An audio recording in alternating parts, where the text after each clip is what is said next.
Hey everyone, and welcome to my YouTube channel. My name is Ariel, and this is Ariel Astro Travels.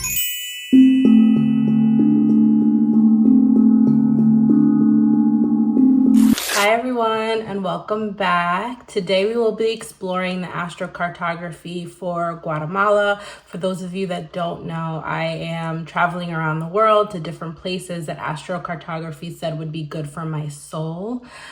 I spent some time in Oaxaca and Mexico City, and then I wanted to go to some places outside of what astrocartography recommended just to see what it felt like to be in a city that's like not as good. And also they were city closest to Mexico City and Oaxaca, closest to Mexico. So I wanted to explore more of America, Southern America, Central America, etc. And so my next destination that I arrived to was Guatemala. Again, this was not recommended by astrocartography, although all of the other places that I went to was. Please check out my other videos if you're interested to see what it was like when I was in a city that was aligned with my astrocartography. But I'll tell you a little bit about what Guatemala's astrocartography description was. So I have my moon on the ascendant line that runs through Guatemala. So being near my moon on the ascendant line means that my feelings live on my face. I am seen and feel tender, more intuitive, more maternal, more emotionally present. I can have deep ancestral memory that gets activated. I may feel really connected to the land. It's aligned with somatic healing, grief work, and a retreat. It's meant to be a short-term travel destination and not a long-term living situation. And what to watch out for is that I would feel emotionally overwhelmed. I would be porous and absorbing everyone else's emotions and needs. And I would need really, really strong boundaries around caretaking. So overall, Guatemala touches my nervous system and my roots and activates my nervous system in ways that makes me feel ungrounded.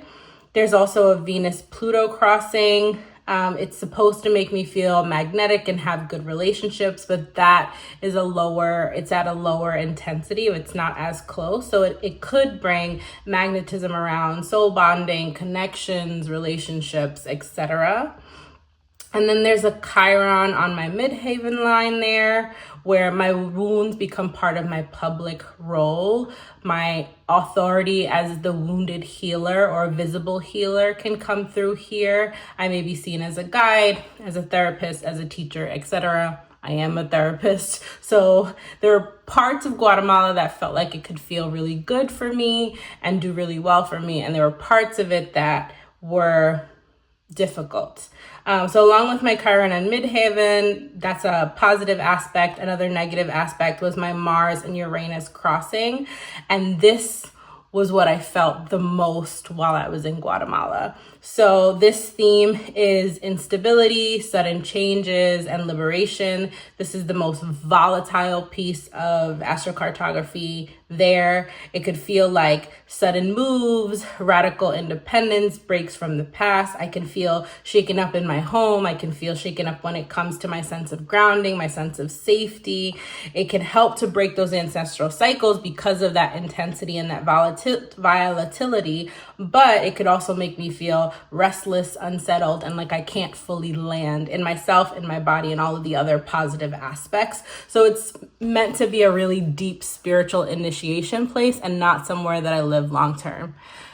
And woo, did I feel that volatile energy. I only spent a month there. I wanted to spend 3 months in the places that were positive for my soul, places that were recommended for my soul, and the places that weren't, I just wanted to test out what it felt like to live on those lines. I already know that because of what my experience in Philly was like, and Philly was also a place that is not recommended and that had volatile energy, but in a different way from Guatemala. And while I was there, I thought, I'm only here for a month. It's not going to be that bad. I'm not going to really feel the intensity of the energy. And boy, was I wrong. I think my first week there, I felt okay. But after I really landed, I just could not feel grounded. I could not feel settled. And I found myself reaching for comforts. I found myself reaching for comfort foods and comfort people and things that could make me feel comfortable. I did get really deep into my spiritual bag and really leaned on my spiritual practices a lot more, but it was so tough. Like, I felt like I just wanted to stay inside all day. I had described it as like a perpetual luteal phase, like the luteal phase in your period, where you're just like, everything kind of feels just a little more intense and like everything bothers you and you're just feeling groggy and annoyed and frustrated and you want to eat chocolate and fast food. And like, that's how I felt the entire time I was there. It felt like a perpetual luteal phase, or a Mercury retrograde phase. Like, everything was going wrong. Things were being intense. Communication was off. Like, I tried to record a video while I was there, a YouTube video, spent 30 minutes recording. And then when I looked at the computer, it was gone.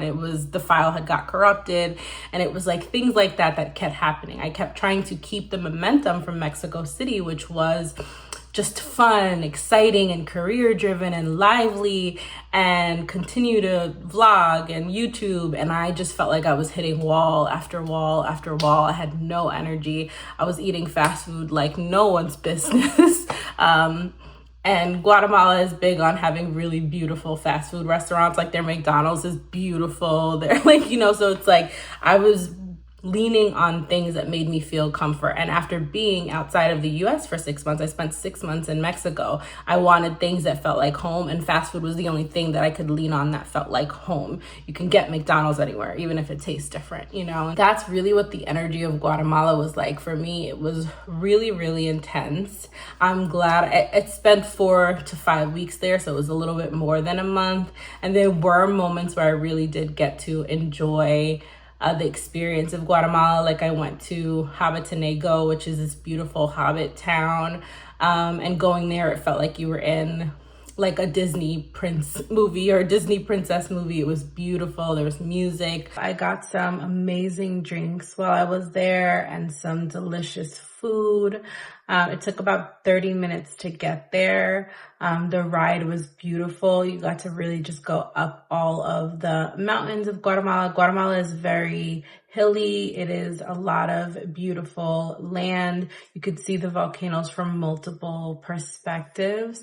They had some really nice rooftop views. I also got to experience a beer garden that was really close to the Airbnb that I was staying in. And that beer garden was also hosting a festival during one of the days. I didn't end up going to the festival, but I did hang out at the beer garden, and it was so much fun. They had big TVs to watch the games. They had music. They had games for you to play. It was beautiful in that beer garden. Like, it was just a fun experience to see. So there were experiences that I had in Guatemala. This is nothing against Guatemala in general. It is a beautiful place, a beautiful destination. The weather is amazing. The people are so, so kind. The food is good, but I didn't really even eat out other than comfort foods. I wanted to cook more foods inside, and I just wanted to like stay in like a hermit and watch movies. And I binge watched my comfort shows. Like, I went back to watching Gilmore Girls while I was there. Like, I just needed things that felt safe and stable and grounded and consistent. So I didn't really explore and go to as many restaurants. I didn't really explore, like, there's beautiful volcanoes, and there's a lot of other beautiful places. I stayed mostly in Antigua, Guatemala, but there are other places like around the lake that I could have went to, and I didn't. And I think that's mostly just because of the overwhelming intensity and ungroundedness. And it was also really expensive to stay there for a month.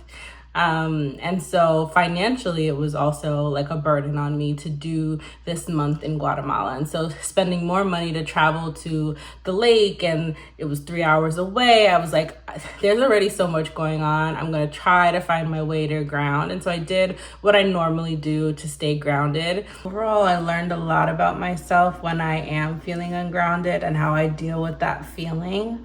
Learning that being in a perpetual luteal phase and experiencing the heaviness of that, what it does to myself, what it does to my soul. Now I know why Philly was so harsh on me. Philly had similar energy but different, like it was different overall. This one felt a lot more heavy, a lot more volatile. And I probably wouldn't go back, though I do want to go to Lake Atitlan and experience the beauty and the views there. But I don't think that the energy will be much different. So next time I'll go for like a quick short vacation just to experience it, knowing that it's not going to be somewhere that I decide to move to, that I decide to live through, just somewhere that I'm going to be passing through. I really don't have a lot to say about Guatemala. That's the hardest part. This is going to be one of my shortest videos because I didn't get into a lot. I don't have a lot to say about it, just that I was happy to leave when the time was over, and I wish that the astrocartography was better for me, because I just know that if it had positive astrocartography, that it was such a beautiful place. The cobblestone roads, the delicious foods, the views, like it could have been a heaven. And it doesn't matter how beautiful a place is if your astrocartography does not land. Like, it does not matter how beautiful the weather is. It does not matter how beautiful the views are. It does not matter what there is to offer. If the place is not aligned with you spiritually, with your soul, it's just not gonna be the place for you to land in. You're always going to feel off. And so if there are places where you have lived in your life where you have just felt off, this may be why. This may be why you were a hermit in that place. This may be why you struggled to make friends in that place. This may be why you just couldn't get your feet on the ground or couldn't succeed in your career or whatever it is, right? There are multiple ways that this kind of energy can impact you when you're not in a city that is in alignment with positive astrology. It's interesting because Mexico City had an ungrounded feeling, but in a very different way. Like, it was like exciting ungrounded, like I want to do this and I want to do that. Whereas Guatemala had a like, I don't want to leave the house. I want to stay in sweatpants and get a lot of chocolate and watch my comfort shows and just not see or talk to anyone, eat fast food, whatever I wanted to do. Like, I just wanted to be inside the house in sweatpants. And that's not normally like me. Like, I like to take walks every day, and I still did that. I still pushed myself to do the things that keep me grounded, that are part of my routine.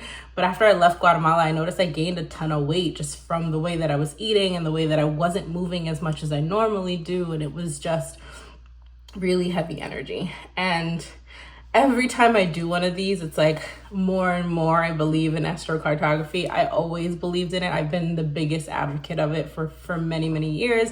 I've been studying it for many, many years, but it's like getting to experience it in real time. Because sometimes you read these descriptions and you're like, what does that mean? What does it mean it's going to be volatile? What does it mean it's going to, like, you don't understand what that feels like in your soul or in your body. So being able to actually go to these places, stay for an extended period of time, and understand what that means in practice is, I think, the most helpful part of this journey. When you are in a city that is in alignment with your personal astrology, it just feels easeful, it feels fun, it feels energetic.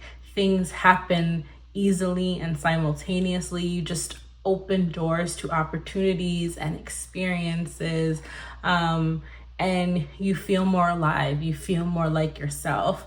When you're in cities that are not aligned, you feel less like yourself, more like the worst version of yourself, like your luteal phase on your period, or just having like a really bad day overall. So I would highly recommend anyone who wants to go to Guatemala to go there. If you have favorable astrocartography lines, even better. I think you will have a blast. I will also share in my next video a vlog of the things that I did get into, but it won't be as long because I did not vlog as much as I would like while I was there. Overall, I think my experience was really amazing, and I'm looking forward to telling you more about the next destination that I went to along my astro travel journeys. Thanks for joining me today. I'll see you next time. Bye.